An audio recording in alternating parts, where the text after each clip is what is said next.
Pembahasan kitab Ihya ya, pada minggu yang lalu sudah membahas tentang macam-macam sebab orang memperoleh kasaf.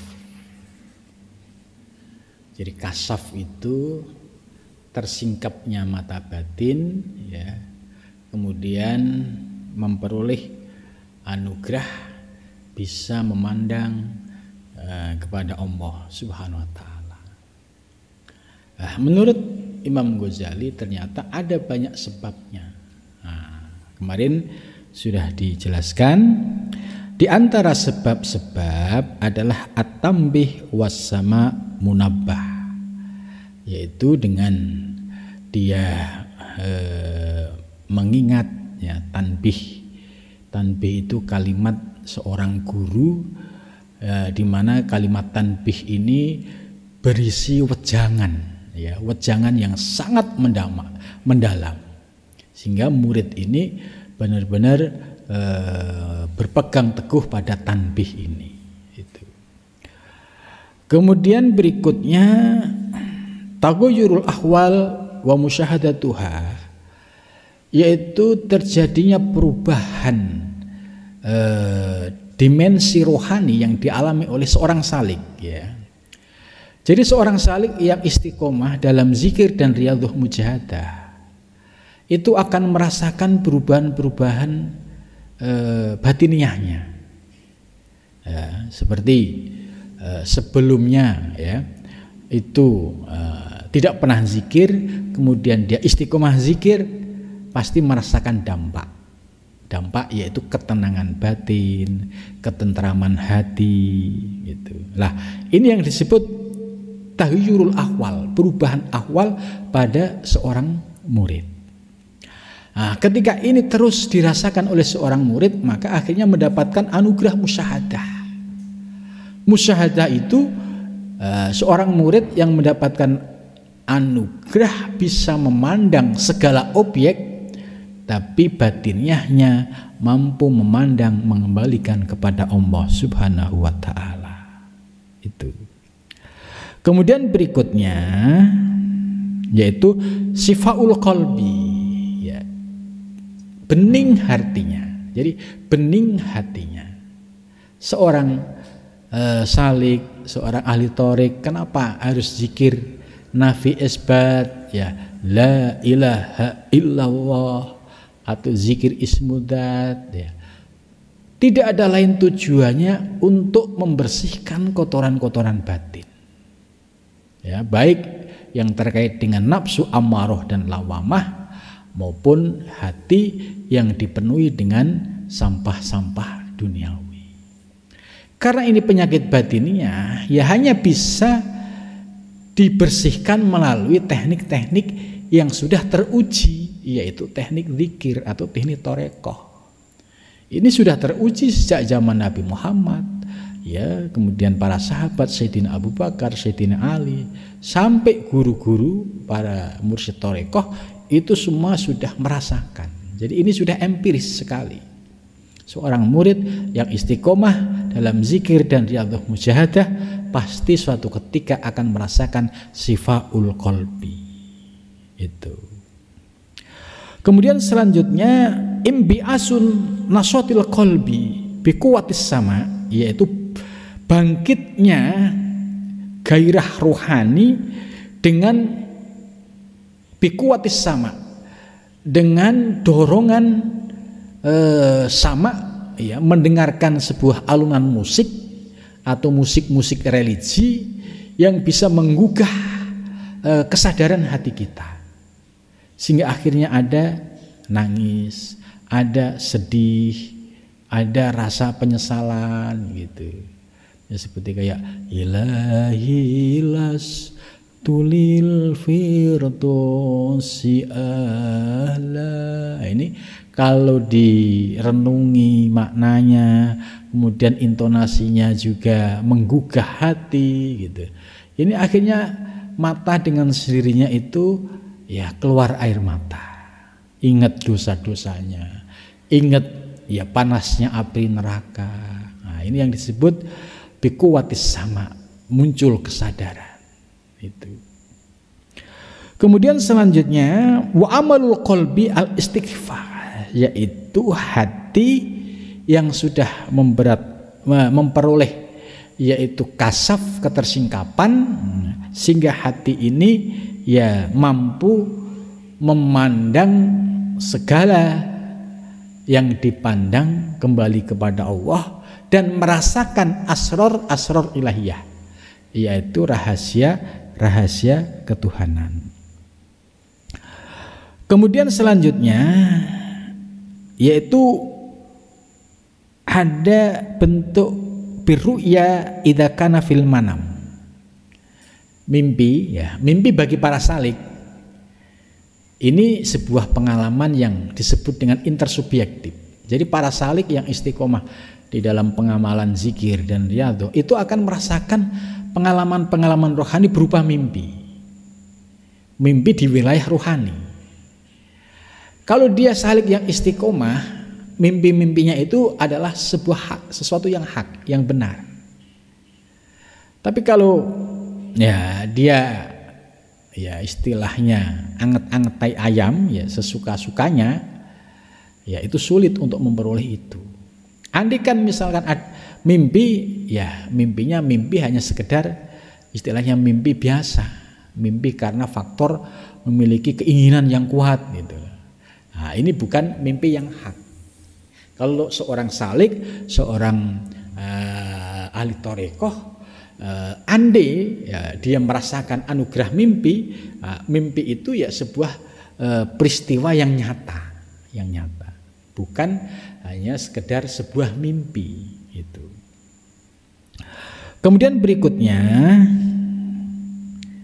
ya menurut Imam Ghazali bahwa mimpi ini juz'un min sittati wa arba'ina juz'an minan nubuwah. Jadi orang yang mendapatkan anugerah mimpi itu sama saja dia sudah mendapatkan bagian dari 46, yaitu pintu kenabian. 46 dari pintu kenabian. Ya lumayan lah, kecipratan dikit lah itu. Kemudian selanjutnya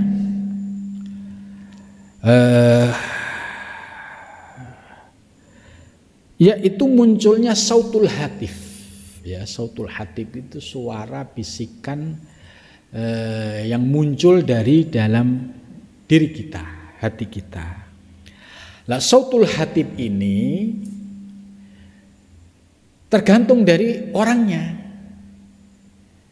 Kalau orang tersebut hatinya itu sifail qalbi, indah sifail qalbi, ya hatinya itu bersih, jernih, maka sautul hatib, suara bisikan lintasan tadi itu hak, sesuatu yang hak. Itu. Ya, misalkan begini, ketika seorang salik menghadapi sebuah situasi dilematis, tiba-tiba ada pencerahan. Nah, pencerahan inilah yang disebut sautul hatib. Selama diri kita ini dalam kondisi jernih dan bersih. Itu. Kemudian selanjutnya orang yang memiliki anugerah ini ya bisa menyaksikan bil basor. Ya, ini ada istilah basor dan basirah yang memiliki makna berbeda. Bil basor ini dengan mata kepala. Kalau bil basiroh itu dengan mata hati. Nah, ini istilah-istilah dalam dunia tasawuf ini ya harus dipahami makna dan maksudnya gitu. Orang yang mendapatkan anugerah sautul hatif karena hatinya jernih dan bersih, kemudian dia bisa memandang dengan mata lahiriah suratal khidir. Nah, ini bisa melihat rupa khidir secara surah, secara rupa. Sebab fa innahu yatamassalu li'al adbabil qulub bisuwarin mukhtalifah. Sebab apa? Khidir itu bisa menyerupai yatamassalu ya. Li arbabil qulub, bagi orang yang memiliki hati bisuwarin dengan berbagai macam rupa, mukhtalifatin yang berwarna-warni.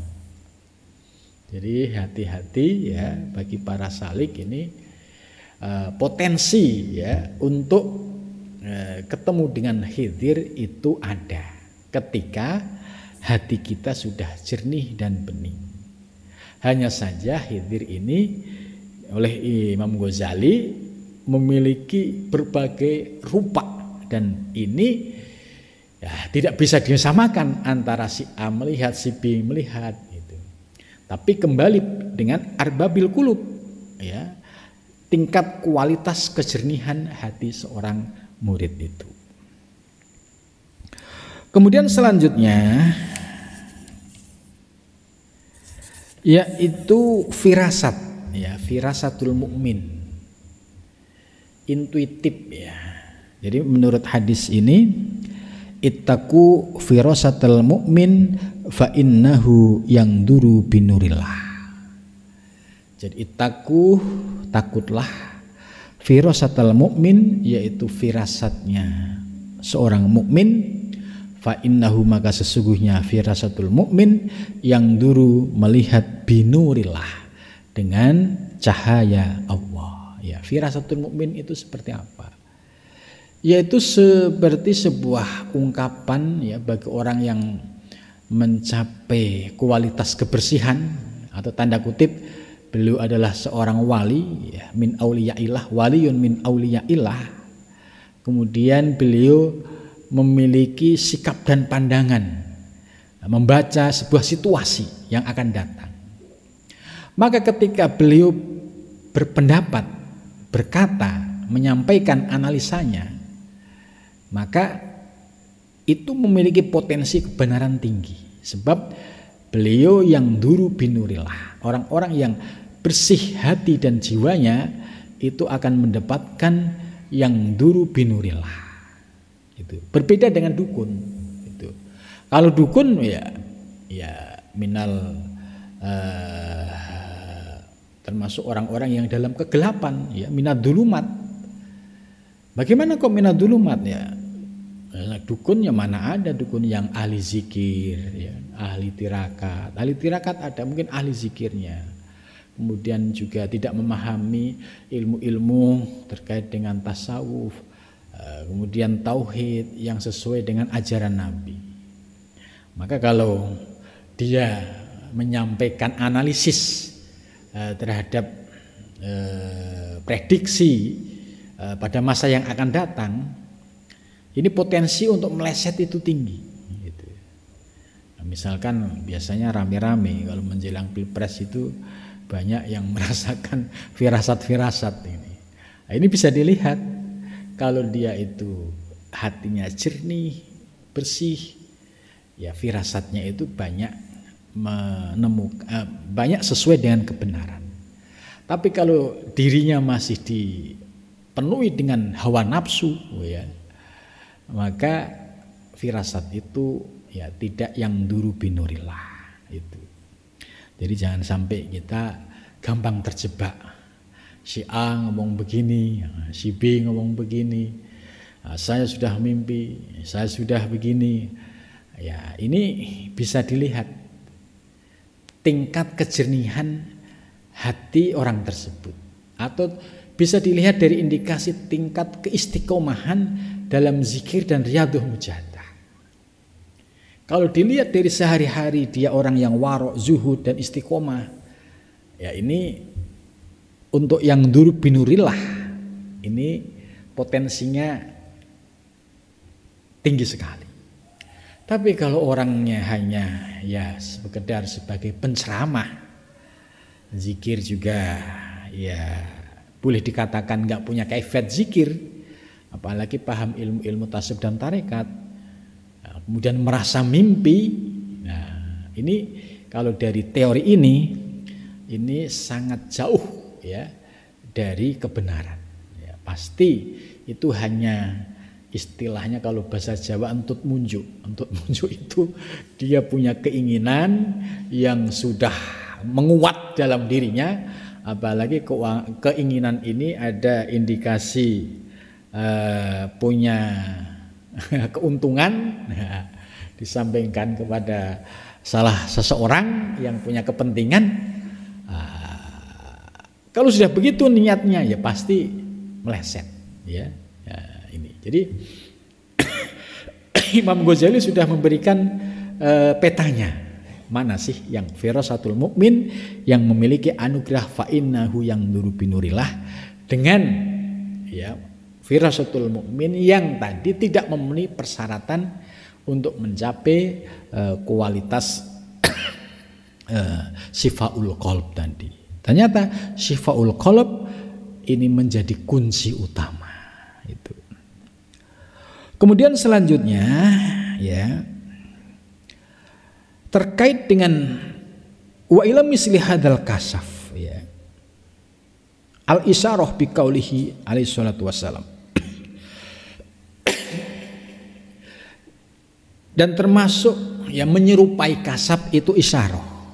Ya, isyarah itu ya orang bisa memperoleh isyarat dari melalui mimpi ya, atau melalui pengalaman rohani. Ya, ini yang namanya isyarah. Ya, ini didasarkan pada firman Nabi, dawuh Nabi biqaulihi alaihi salam, laula annas sayatin yahumuna ala qulubi bani adam la nadharu ila malakutis sama. Ini laula annas sayatin, andai tidak ada bahwasanya para setan yahumuna itu mengerubungi ya, ala qulubi bani adam, atas pada hati Bani Adam, lanadhoru, niscaya mereka melihat ila malakutis sama, kepada alam malakut itu. Jadi artinya yang menjadi hijab kita ini adalah setan. Nah, setan dalam wujud apa? Kalau wujud fisik ada ya, misalkan disuruh berantem mungkin banyak yang mau berantem. Tapi setan ini sudah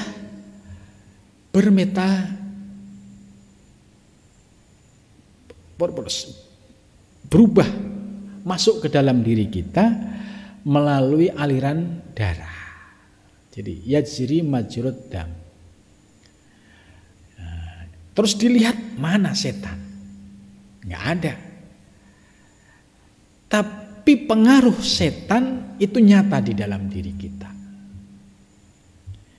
Maka hadis ini, andai setan itu tidak ngerubungi hati Bani Adam, niscaya Bani Adam itu makrifah semua, mengenal Allah semua. Karena tidak ada hijab. Yang menyebabkan tidak makrifah dan terhijab karena tadi setan ya memenuhi ruang hati hamba, kemudian hamba ini enjoy, menikmati itu, sehingga ya sampai kapanpun hatinya dalam kegelapan. Maka hanya para salik ya, orang-orang yang menuju Allah, yang muncul kesadaran untuk membersihkan hatinya itu. Karena dia sadar betul ya bahwa setan masuk ke dalam diri kita itu melalui yazri majrud dam, melalui aliran darah, dan aliran darah ini dihasilkan dari makanan yang masuk ke dalam diri kita. Maka bisa dilihat kalau seseorang makannya banyak yang haram masuk ke dalam mulut, berproses, ini akan menjadi tempat perkembangbiakan setan yang sangat subur sekali. Itu karena unsur dzatiyahnya sudah ketemu. Barang yang haram masuk, berproses, akhirnya semakin menambah kegelapan hatinya. Bisa dilihat dampaknya. orang yang kemasukan makanan barang yang haram itu bisa dilihat ya, berat sekali untuk diajak ibadah, berat sekali untuk diajak ketaatan. Tapi kalau diajak kemaksiatan itu paling cepat sekali, karena unsur setannya itu mendapatkan dukungan. Diajak maksiat langsung dia cepat sekali meresponnya. Tapi untuk ketaatan berat. Ini dampak dari sebuah makanan yang kita makan apabila tidak halal. Sekalipun halal tapi tidak diprotek lagi dengan baca basmalah, itu pun juga bisa memproduksi virus-virus benih-benih setan lagi. Kan hadisnya jelas ya, barang siapa kulu amrin dibalin ya, setiap satu perkara yang baik yang tidak dimulai dengan basmalah itu fahuwa akto qalilul barakah. Jadi kenapa kita baca basmalah ketika makan? Supaya rezeki yang masuk selain halalan thayyiban juga bisa menjadi cahaya buat diri kita. Maka aliran darah sebagai proses hasil produksi itu melahirkan sel darah yang positif yang tidak dipenuhi dengan unsur-unsur dari syaitonia. Itu. Maka di sini al yahumuna ala qulubi bani adam ila malhaqutisa.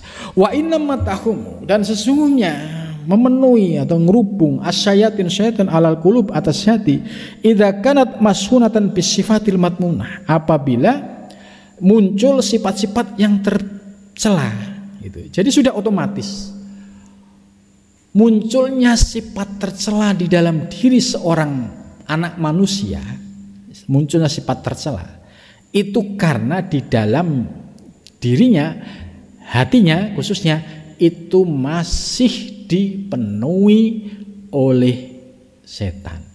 Itu. Jadi indikasinya itu kalau masih muncul banyak sifat-sifat yang tercela seperti riya, ujub, takabur, hasud, ya namimah, ghibah dan sejenisnya, itu berarti hatinya masih menjadi masih menjadi lapangan bola untuk tempat bermain setan yang ada di dalam diri kita. Maka satu-satunya cara yaitu melalui zikir thariqah nafi isbat la ilaha illallah dihentakkan ya ke dalam hati. Itu tujuannya supaya dengan ismun a'dham yaitu kalimat Allah bisa memberikan cahaya pada sel-sel darah kita. Kalau kita lakukan secara istiqomah, pasti dampak yang kita rasakan berbeda. Ya, akan merasakan enteng, akan merasakan memperoleh ketenangan, kemudian damai gitu. Karena virus-virus setaniyah ini sudah mulai tidak ada tempat lagi di dalam hati seorang hamba. Fa innaha mar'asyaitan, karena sesungguhnya munculnya sifat-sifat yang tercela yaitu sebagai pertanda bahwa itu adalah seorang itu ya dikuasai oleh setan itu. Wa junuduhu, dan pasukannya. Ya, jadi iblis punya pasukan namanya syayatin atau setan-setan ini. Wa man kholasa qalbuhu, dan barang siapa kholasa murni apa qalbu hatinya. Nah, ini bisa dirasakan oleh para salik yang istiqomah zikir. Nafi isbat ismudat, sehingga hatinya jernih bersih, ma fi qalbi siwallah, tidak ada di dalam hatiku kecuali Allah. Kalau sampai pada tahap itu mintil kasifah dari sifat-sifat terjud wasifain dan kebeningan lam yatob syaiton haula qalbi, maka setan ini tidak bisa masuk mengelilingi di sekitar hati seorang hamba. Itu. Maka orang yang ahli zikir, kalau kita sudah mulai paham kenapa sih kok harus zikir, ya karena ini masalahnya di sini. Kalau kita nggak mau zikir, setan seneng, karena ibarat dia punya lapangan bola, tidak ada yang melarang gitu. Tapi kalau kita gunakan zikir nafi isbat secara istiqomah, misalkan setiap sholat 5 waktu ya bagus, kalau tidak ya paling subuh dengan maghrib, ya itu untuk memprotek hati kita supaya pintu-pintu setan itu tertutup sehingga hati kita bisa menjadi jernih dan bening. Wa ilahi isyarah biqaulihi ta'ala.